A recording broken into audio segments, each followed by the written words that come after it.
Hi, everyone. It's Cam and Jen from our True Crime Podcast. We've been best friends for over 40 years, and we've been putting out our podcast every Wednesday afternoon for the past 6 years. Every week, we take you through each case, backed by meticulous research and delivered with absolute respect for the victims and the lives that they impacted. When you listen, you're really going to feel like you're right at the table, joining in the conversation with us, your witty, lifelong friends. I mean, after all, this isn't just any true crime podcast. It's our true crime podcast. Be sure to follow our True Crime Podcast on your favorite podcast app today.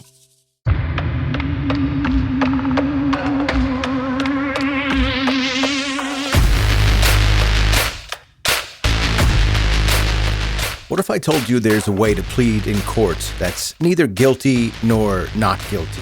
A plea born from fear, legal strategy, and one man's fight to avoid the ultimate punishment. It's called the Alford Plea, and it's as gray as the justice system gets. Today we're diving into its origins, starting with a heated argument at a party in 1970 that left one man dead and another facing the death penalty. We'll follow how this case climbed all the way to the U.S. Supreme Court and went on to impact cases like the West Memphis Three and Michael Peterson. This is a story about how the legal system found middle ground, one that still sparks debate about justice, fear, and compromise. But before I get into that story, if you like your true crime brief and bingeable, you found the right podcast. I give you at least 2 episodes per week, so hit the follow button now, and welcome to 10-Minute Murder.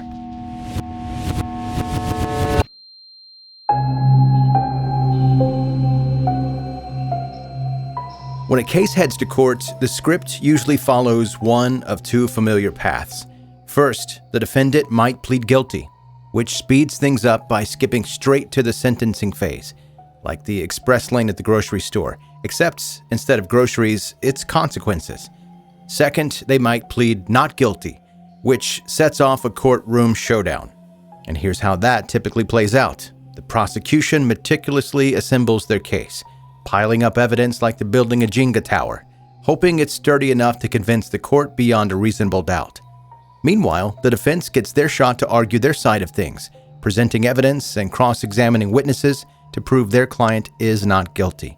This legal tug-of-war continues until a judge or jury decides the defendant's fate, guilty or not guilty. End of story. Or is it? What most people don't realize is that in many states across the U.S., there's a third option. It's an increasingly popular plea, and it's shaking up the traditional guilty versus not guilty dichotomy in fascinating ways. Enter the Alford Plea, the legal system's middle child. Unlike the straightforward guilty or not guilty pleas, the Alford Plea parks itself right in the gray zone. When a defendant enters this plea, they're essentially saying, I didn't do it, but I can see how your stack of evidence might make a jury think otherwise. It's a strategic nod to the prosecution's case without fully waving the white flag. In plain terms, the defendant is declaring, hey, I'm not guilty, but let's be real, if this goes to trial, the jury's going to slam me with a conviction and probably a punishment that might make me regret everything. Courthouses are supposed to be bastions of clarity, innocent or guilty, black or white. Yet the Alford Plea introduces a murky shade of gray, which begs the question, why would anyone willingly step into such a nebulous space? To understand the Alford Plea, you've got to rewind to its origin story, starring Henry Alford, a man who found himself neck-deep in legal trouble back in 1970. Here's the setup. Witnesses spotted Henry and his girlfriend at a lively party at Nathaniel Young's house. The good vibes didn't last. Henry and Nathaniel got into an argument that escalated fast, like get everyone out of the splash zone fast. Fortunately, Henry left before it turned physical. Not long after Henry walked out, there was a knock at the door. Nathaniel answered it and was promptly shot dead. No one inside saw who pulled the trigger, but almost everyone at the party remembered an earlier fireworks between him and Henry. And with Henry's track record, complete with a previous conviction for murder and armed robbery, it didn't take long for him to become suspect number 1. He was arrested, and his case was sent to trial. Henry was in a tight spot.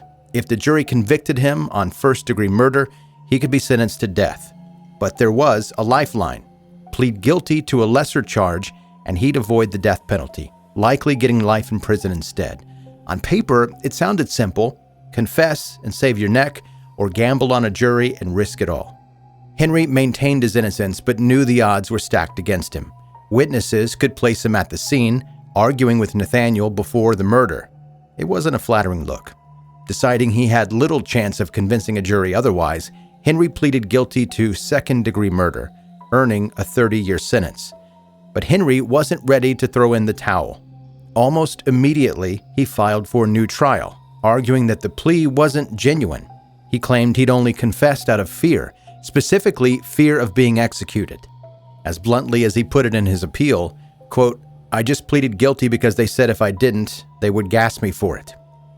This kicked off a years-long legal debate about the validity of his plea. Lower courts upheld the original conviction, but eventually, Henry's case climbed the judicial ladder. That's a hard word to say, judicial. Henry's case, it climbed the judicial ladder all the way to the U.S. Court of Appeals for the Fourth Circuit Court. And that's where things got interesting. Henry Alford's case took a pivotal turn when the courts acknowledged a critical detail. His guilty plea wasn't driven by confession, but fear. He had pleaded guilty to avoid the death penalty, not because he admitted to the crime. This revelation propelled his case to the U.S. Supreme Court. The Supreme Court found that Henry's legal team had acted in his best interest by advising him to plead guilty. It had saved him from the death penalty, earned him a reduced 30-year prison sentence, and downgraded his charge to second-degree murder. If Henry had indeed committed the crime, this was a tactical win for his defense. But if he was innocent, as he claimed, this was a no-win scenario. He had been too frightened to properly defend himself. Weighing the evidence, the Supreme Court concluded that a jury would likely have found Henry guilty. However, they also recognized the genuine fear that had skewed his ability to fight the charges. The solution? A new plea. The defendant could acknowledge the strength of the prosecution's evidence while maintaining their own innocence.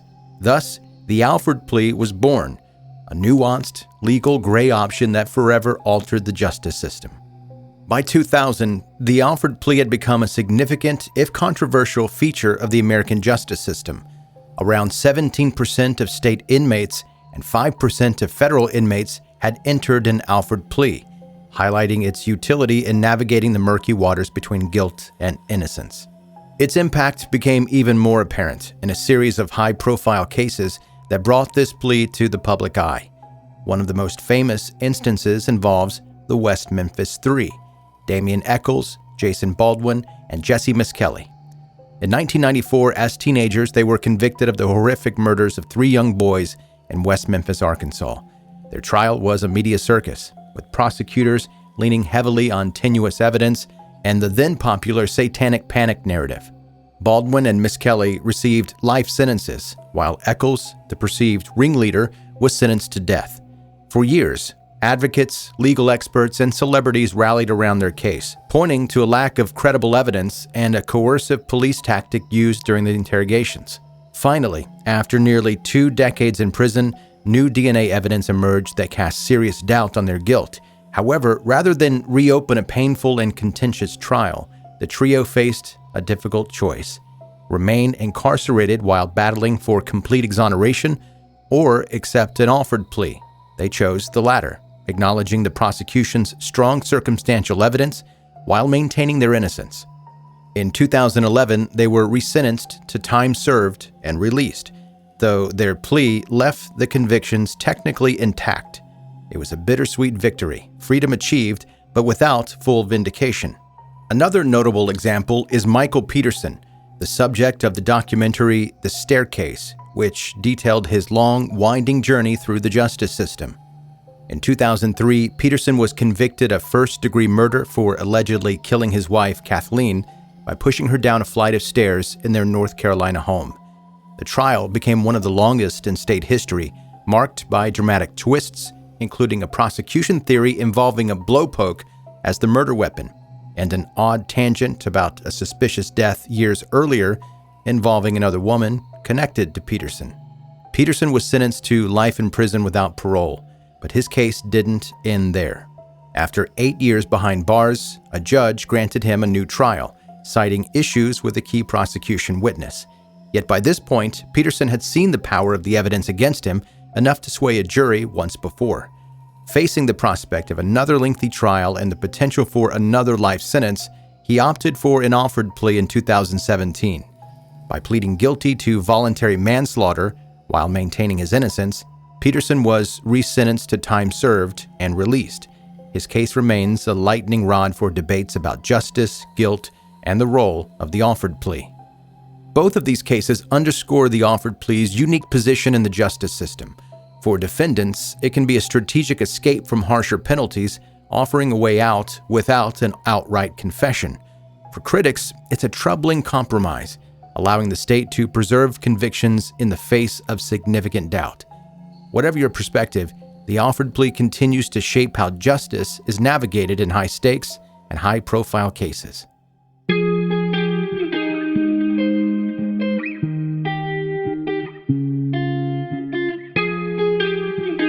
That is 10-Minute Murder for today. Brief and bingeable true crime. I'm Joe, I'm the host, and thank you for taking the time to listen to this episode.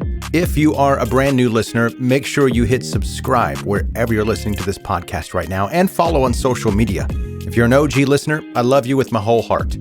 Be sure to keep doing what you're doing, sharing the podcast with your friends and family. And if you've got a case suggestion, you can email it to me, joe@10minutemurder.com. And I'm a little bit surprised, unless I've missed one over the years, I've never seen, speaking of Michael Peterson, who I mentioned in this episode, I've never seen a request for me to cover that episode. I might do it anyway. And if you have suggested that case and I just missed it or don't remember, my apologies, but I'm going to do it at some point. No promises on exactly when, but it wasn't until, doing my research for this case that I was like, you know what?